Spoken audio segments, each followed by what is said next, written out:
Good morning and welcome to the First Unitarian Universalist Church of Richmond, Virginia. My name is Denise Rhymes, and it's my honor to serve on our board of directors as president of the congregation. For those of you who may be new to us, and those members and friends who are tuning in from near and far, we welcome you. We are so grateful to be able to connect with you. We're a community of many faith journeys and beliefs committed to being deliberately diverse and fully inclusive. We want you to know that whoever you are, you belong here. We are a community that is resilient and committed to healing, that does the work that needs to be done, and commits to maintaining and establishing our relationships. Let us continue to live on the side of love together. Thank you for being with us today. May this time inspire you to do justice, to love mercy, and to walk humbly. Now, on behalf of the board, I'd like to bring you some optimistic news regarding how we're doing regarding our aspirational financial goals. We set an aspirational budget for all members and friends of $789,000, which would keep staff salaries whole and enable us to continue the great work that has been going on. The aspirational budget was $60,000 over our basic budget, and we've closed that gap by $43,000 through additional giving and managing expenses. If we keep this up, we can close the full gap by the end of this calendar year. Thanks so much to all of you who have pledged and donated. We believe in this church community and everyone's willingness to do their part, including our staff who work tirelessly to do the right things for us. We're also continuing the planning for our capital campaign. As you're planning for any year-end giving that you might do, we will happily accept your gifts. You can go to the Donate tab on our webpage and select the button for the Capital Fund. Our campaign committee will be coming out soon with a more comprehensive update. Please continue to visit our website at richmonduu.org and subscribe to our YouTube channel in case you miss a service. Also, be sure to log into services a little bit early to catch all of the week's announcements. Thank you again for spending time with us today. Be well.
Good morning, friends. Reverend Sherman's here. Our Unitarian Universalist fifth principle reminds us that participating in the democratic process is not only important to how our congregation governs itself, but is equally crucial to how we, as citizens of a free society, choose to govern ourselves. We choose to participate in the election process in many ways. Some of us choose to work for a campaign of a particular candidate. Some of us prefer to canvass potential voters by making phone calls or going door to door. I choose to serve as an officer of the election, which is the official term for poll worker. I've been serving as a poll worker for over 10 years now, and while it is not the most glamorous job to have during an election cycle, especially during times of COVID-19, I, along with my fellow poll workers, play a vital role in ensuring the strength and integrity of the voting process. We are the lifeblood of providing well-run polling stations as we secure our rights as U.S. citizens. So you may ask, Reverend Sherman, why are you willing to risk your life by working at the polls this year in the midst of COVID-19? Well, friends, I choose to serve as a poll worker because it is my patriotic duty. I do this because thousands of my ancestors gave their lives, their blood, for the privilege and my right to vote. And I don't take that lightly. I choose to work at the polls to honor their legacy. You see, my heart is filled with gladness when I see some of my fellow citizens who throughout history were not allowed to vote, wait in long lines, sometimes in inclement weather, facing possible intimidation, and this year risking their health to exercise their constitutional right to vote. I am ecstatic when I see an 18-year-old face beaming with joy, casting their ballot for the first time. I am hopeful for our future when I see parents bringing their little children with them into the polling booth, explaining the importance of participating in the democratic process. So friends, that is why I work the polls, and I'm proud to serve as an officer of the election. So please, do not let my work be in vain. And if you have not already voted, get out to vote next Tuesday. Remember, elections have consequences. Let your voices be heard. Go vote.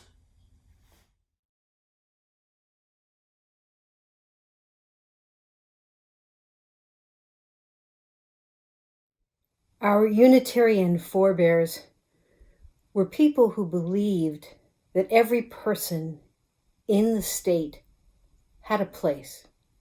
Civil society had an obligation that every citizen would carry that was appropriate to their capacity. They believed that only when everyone partook of the civil government did civil government accomplish anything at all. Today, in a time of individualism, sometimes people imagine that that's the highest good of a civil government. But today we're going to talk about how people take on obligations that make democracy work, honor commitments, and show courage. We light this chalice because we are inspired by people who respect and love the principles of civil society, who work hard to make it real, and who do the heavy lifting that needs to be done to keep a democracy functioning. We light this chalice for all of them, just a few of whom we'll hear from today.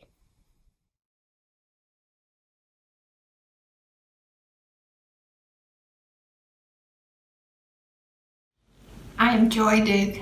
I'm a member of this congregation. I grew up in a family that had a lot of opinions They had opinions about political candidates, about political issues, and we talked about those opinions among ourselves, but we were mostly armchair advocates. As I grew older and had more life experiences, I became more interested in becoming an active advocate. I wanted to test my ability to make a difference. It was the summer of 1964, and I was a practicing social work student with summer employment at the Memphis Welfare Department. My caseload that summer consisted of an assortment of cases, including children in foster care, a couple of pregnant teenagers, and elders who demonstrated all of the vicissitudes of aging. The common denominator in the diversity of cases I worked that summer was poverty. I saw the ravages of poverty daily. And for the first time, I wrestled with the protective shield that is used by introverts like myself to shield ourselves from the discomfort of being visible and becoming a part of the solution. Lyndon Johnson's War on Poverty, The Great Society, looked hopeful that summer. My issues then and my issues now causing me to become active in political campaigns are human rights issues.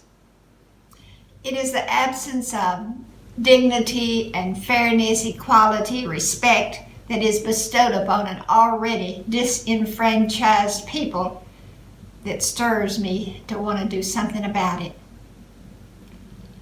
I was primed for action in 1964, but I was on my way back to Richmond to complete my final year at the School of Social Work. It was the era of Vietnam, and I began to participate in anti-war protests as a way to express my new determination to be a part of the solution. But it was not until I retired that I was committed to a political campaign. First, I worked for Mark Warner's campaign when he ran for governor. Later, I volunteered for Tim Kaine's campaign for governor, and then later when he ran for the Senate. Participation in a campaign requires the advocate to be clear about her own social agenda and to be ready to take a stand, to stand up and be counted. When Obama ran for president, I was all in. There was a satellite office that was established in a home on Fauquier Avenue, and those of us who worked from that office conducted a door-to-door campaign. Our goal was to ensure that every home received 3 visits. Motivation was high, due in part to our enthusiasm for the prospect of electing our first African American president. More recently, I volunteered on behalf of Joe Biden's campaign. Because of the pandemic and because of my waning stamina, I am again an armchair advocate, using the might of the pen and the telephone. Even yet, when I'm deciding where to throw my support and who will I entrust with my meager dollars, I look for a candidate who has strong social and moral conscience. I look for someone who acknowledges that we are not all on equal footing, that biases and discrimination are alive and flourishing. And I look for a candidate that has a fire burning in his or her belly that can be sated by making a difference in the lives of the marginalized citizens. As of yet, we are not equally respected. Opportunity is not equally dispersed among us. Advocacy continues to be a necessary commodity. There's work to be done.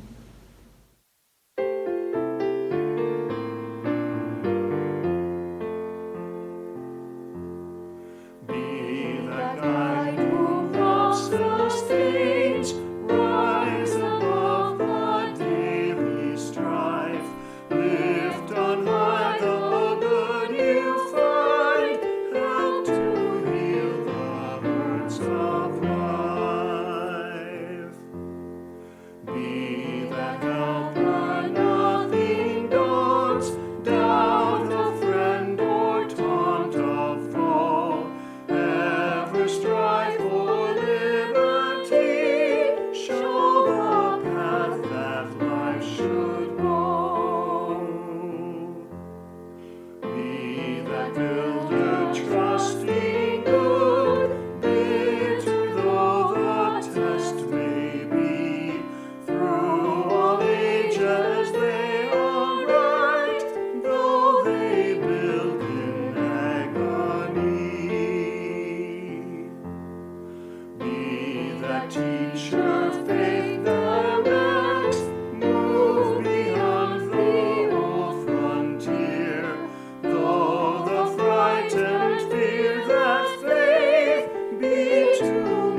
So it is hard to believe that that here we are on the almost the eve of the election of 2020.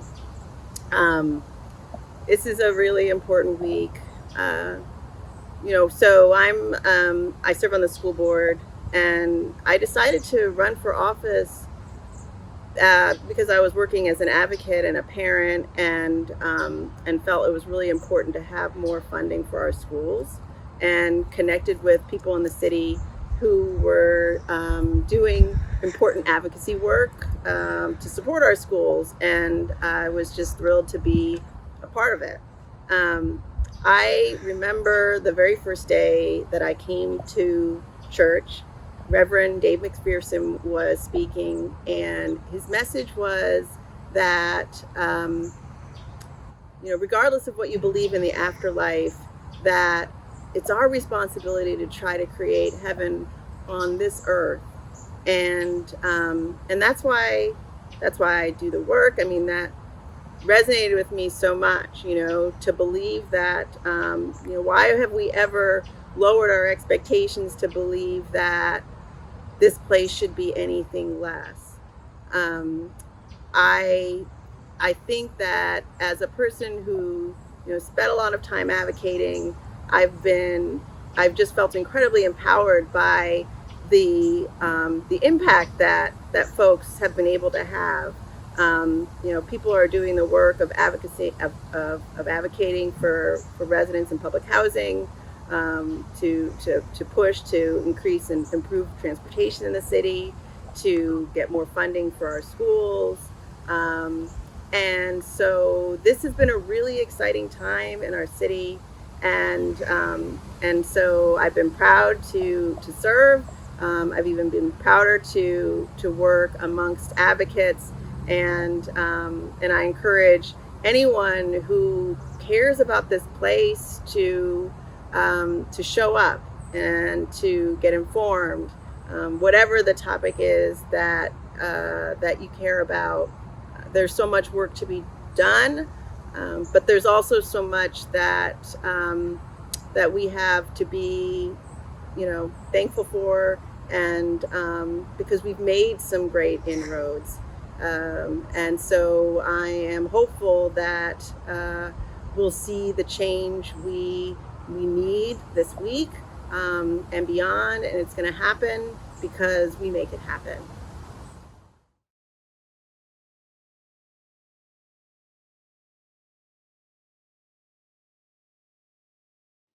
From the book Consolations by David White. Courage is the measure of our heartfelt participation with life, with another, with a community, a work, a future. To be courageous is not necessarily to go anywhere or do anything, except to make conscious those things we already feel deeply, and then to live through the unending vulnerabilities of those consequences. To be courageous is to seat our feelings deeply in the body and in the world, to live up to and into the necessities of relationships that often already exist, with things we find we already care deeply about, with a person, a future, a possibility in society, or with an unknown that begs us on and always has begged us on. Let's join in a time of reflection, meditation, and just notice, what are those things you feel deeply in your body? And what begs you on and has always begged you on? What are those things you feel deeply in your body and always have? And what are those things that beg you on and have always begged you on? Let us join in a time of reflection and meditation.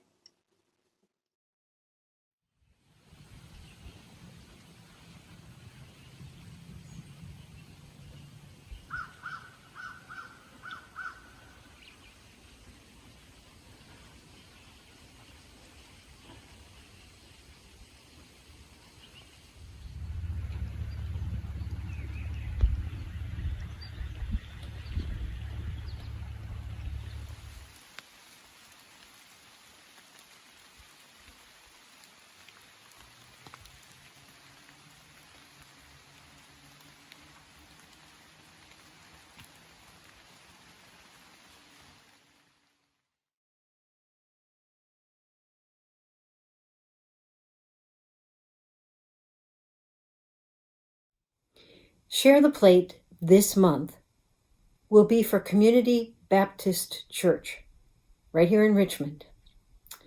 They are running a school-time program for children from Fairfield and other housing complexes in northeast Richmond. The children come in every day, sit at a desk that is prepared for them. They have access to computers, and they have the support of volunteers who spend time with them 2 hours at a time throughout the week as they go through their schooling and lessons. This makes a big difference. And Reverend Gouldchamp, who is the pastor of Faith Community Baptist and its founding minister, are determined to offer this service to the young people and to make sure that they do not have the experience of losing and falling behind in their classwork. They're very innovative in this. They threw open their sanctuary, moved the chairs, brought in the desks, just jumped in without any funding, without any particular authorization or support, just to see that the young people would be well served. I was delighted to hear about this and spoke with Pastor Gouldchamp about the program. I asked if she could use some help. And the reason that I know Pastor Gouldchamp is that the only other church in Richmond that I know of that has a Black Lives Matter banner up is that church, Community Baptist. They put that banner up after knowing we had one up and experiencing continued loss of life, especially in the housing areas. They wanted to be witness to the value of Black lives. And since that time, it's been a solidarity between Pastor Gouldchamp and I, and between many of the members of New Beginning Choir who attend Pastor Gouldchamp's church. We can do great work by supporting this program, which provides lunch, encouragement, all kinds of good things for these young children who need help with electronics and other things as well. We want to scramble and make as much possible as we can this month to support Community Baptist Church in this excellent endeavor to support young children in Richmond. Will you help? The offering will now be taken and gratefully put to use by Community Baptist Church's program for young students. We hope all of you will be able to participate.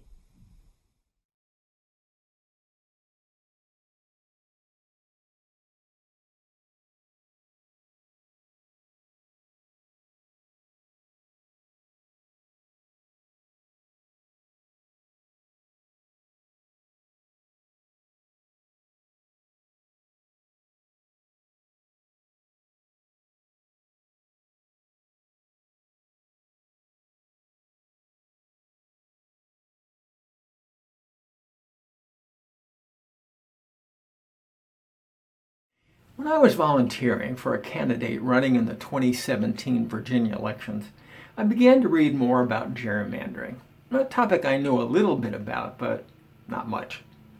As I investigated the issue, I learned that when politicians were in power, they drew district lines that were packed with their partisans to essentially guarantee their re-election. This is true whether the politicians in power were Democratic, as in Maryland, Republican, as in North Carolina, or both parties, as in Virginia. Last time around in Virginia, the Senate was gerrymandered by the Democrats, while the House of Delegates was gerrymandered by the Republicans. Upon reflection, I realized that gerrymandering was inconsistent with two of our UU principles: the promotion of justice, equity, and compassion in human relations, as well as the promotion of the right of conscience and the use of the democratic process. How was it equitable or democratic to draw district lines so that people in the minority had no real say in who represented them? How was it equitable or democratic to draw district lines so that the issues important to those in the minority party could be ignored because the politician in power had pretty much guaranteed their reelection. Therefore, I decided to become involved with One Virginia 2021, now called Fair Maps Virginia, which is an organization whose mission is to end partisan gerrymandering in Virginia. And for the last 3 years, I and many others have worked the polls to get others involved, given money, written postcards, sent out text messages and emails, attended meetings, entered data into databases, given speeches, and lobbied our elected officials to fundamentally change how political districts are drawn in Virginia. As a result of this work, Amendment 1 is on the ballot in November, and if passed, partisan gerrymandering will end in Virginia. And for me, this work is based on the fact that I am committed to do what I can to make the UU principles real in the world I live in.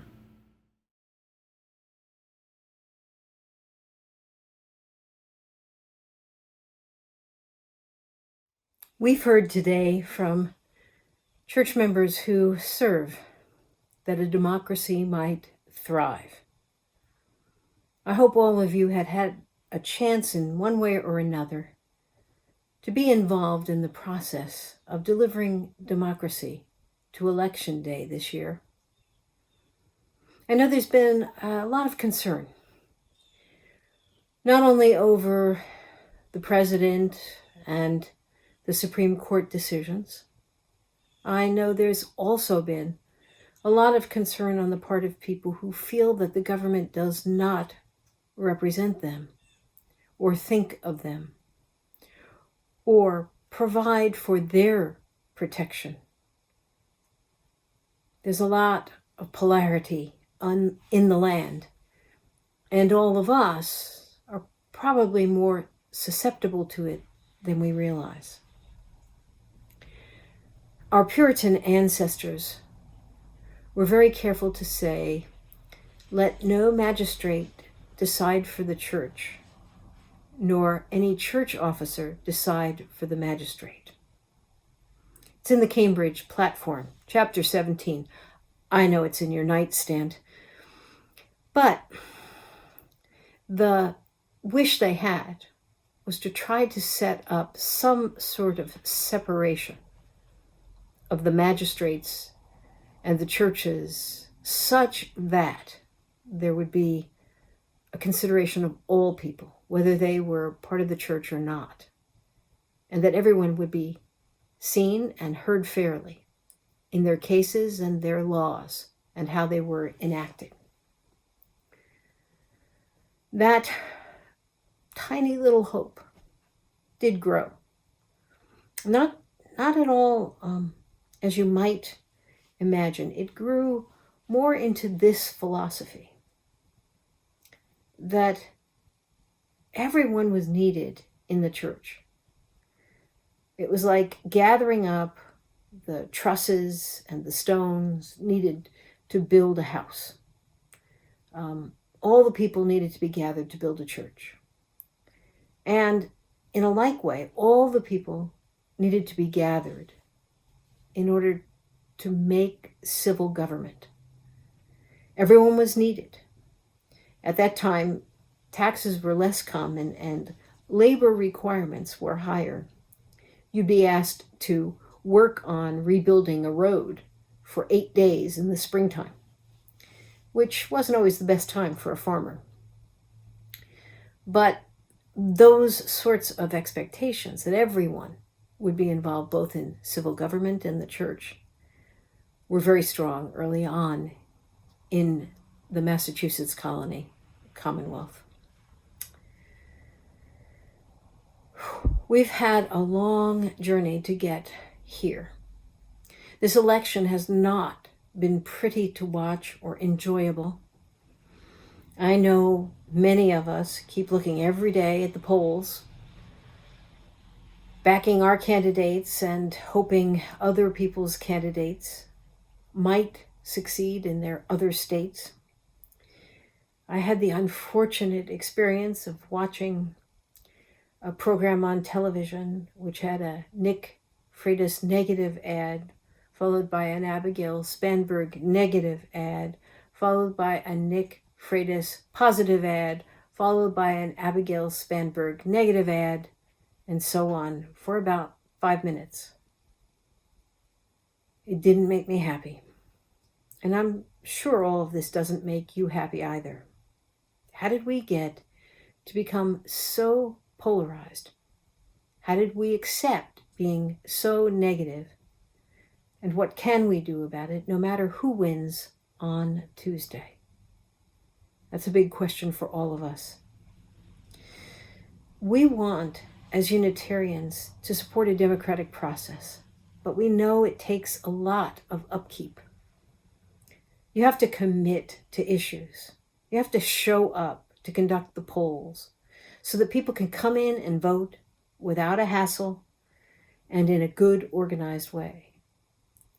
We need people to have access, full access to votes, and no long, long lines. And if we're truthful about the whole thing, we need a major day of the year when everyone is off. Everyone, like you crops used to be on Sunday. Everyone is off, everyone can vote, and we should make it easy for everyone to vote. Every criminal designation, whether it's felony or misdemeanor, should never prevent anyone. And every fine that they may owe should never be a barrier. And everyone should have a poll conveniently located near their home. Well, maybe not Alaska. Anyway, one day that will happen. One day.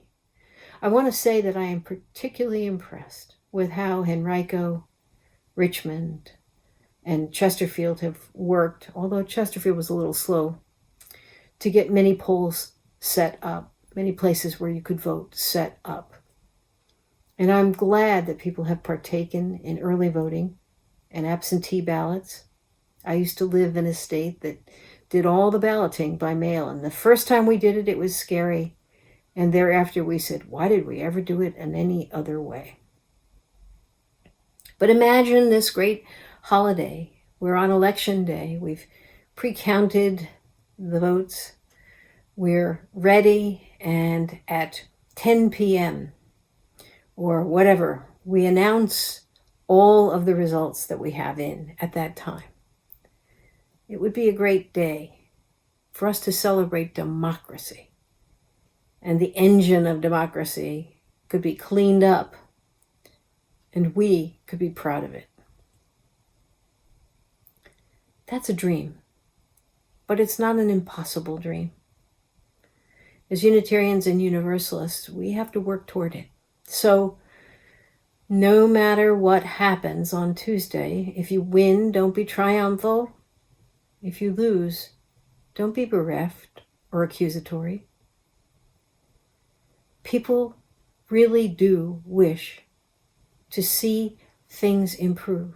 A majority of Americans are very clear on the need for constructive anti-racist understandings that examine the deprivations that have been caused by policies, governance, economic inequality, lack of access to jobs, lack of access to the voting booth.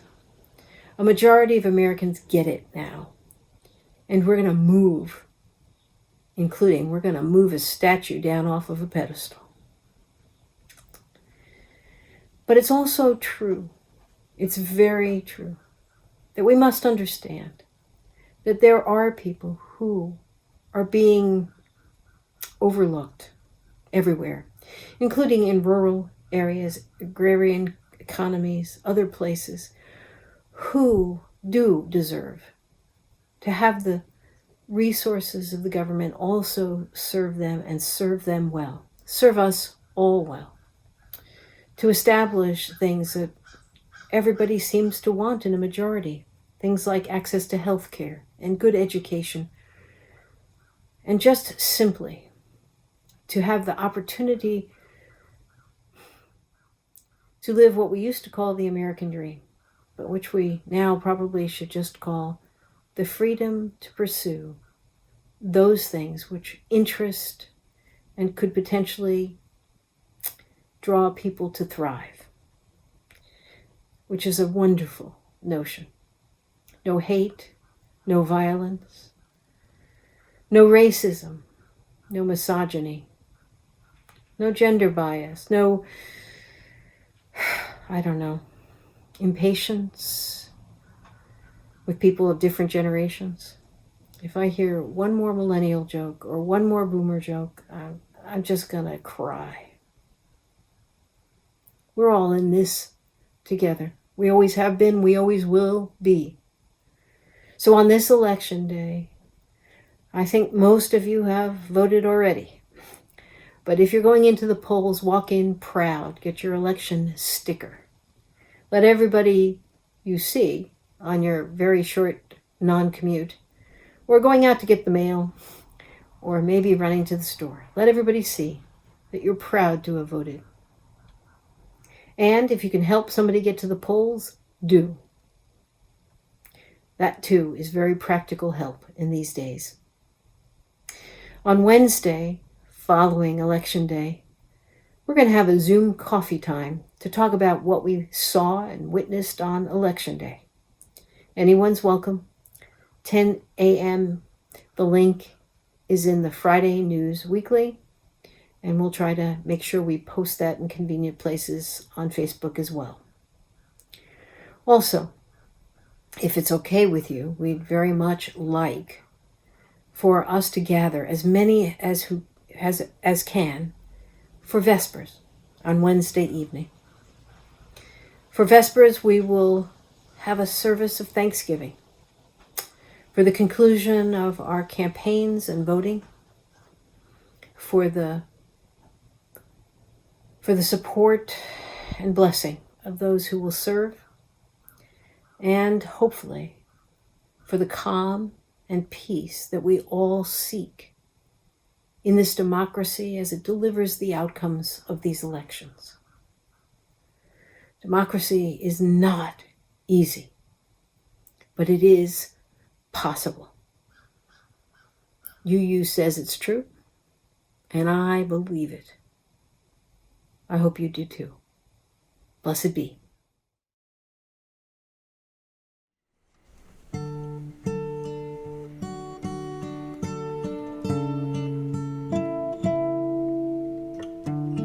All we've been given by those who came before, the dream of a nation where freedom would endure, the work and prayers of centuries have brought us to this day. What shall be our legacy? What will our children say? Let them say of me, I was one who believed in sharing the blessings I received. Let me know in my heart when my days are through. America, America, I give my best to you.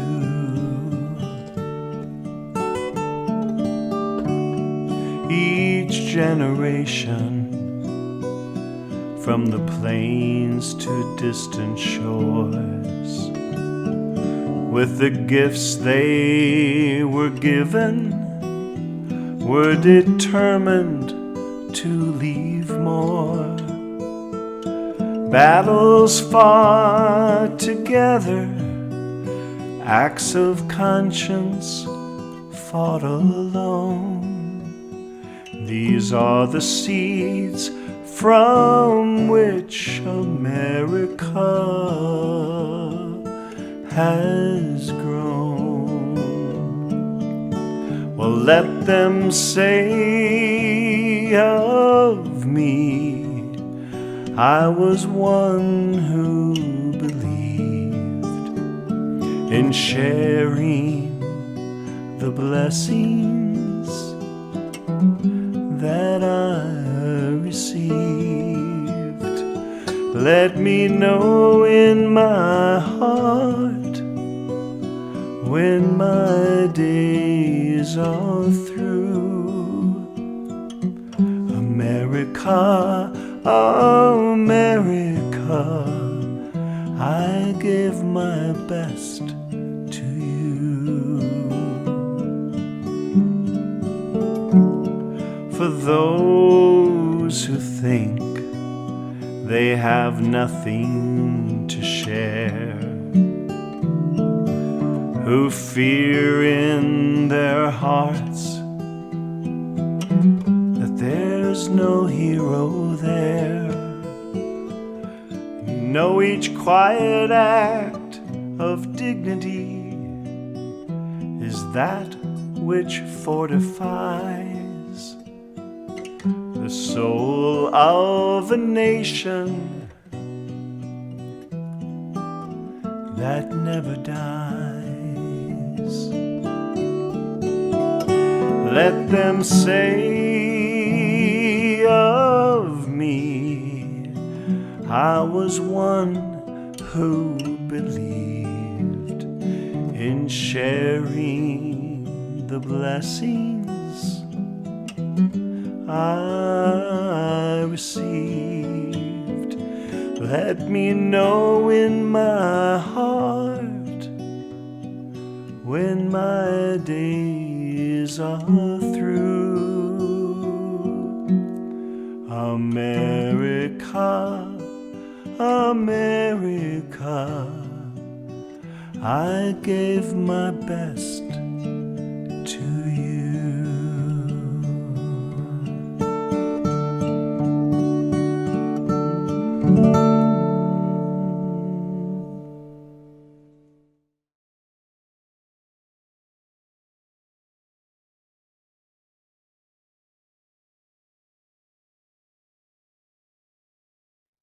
We'll extinguish our chalice now with words from Abraham Lincoln.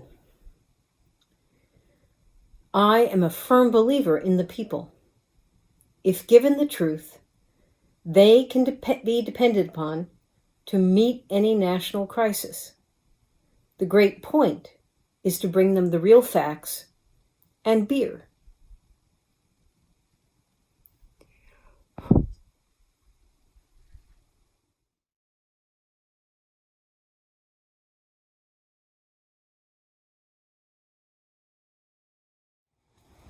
Somewhat fitting, a hurricane has passed through as a storm and the winds are dying down. I even saw a poke of sunlight or two. Maybe that's how it will be after the election as well. Can the people come together? Can the people celebrate the democracy? Whatever happens next, we'll be ready. Check out information coming to you. And first, we'll believe for now that the democracy will function. Go out this week and heal the world. Lend to it your belief that we as a people remain we the people. When people get excited and negative, remind them to breathe. And when next we see one another, let us remember that community teaches us each person is of value. May it be so. Blessed be, Ashe, Amen. Thank you for joining us for this service.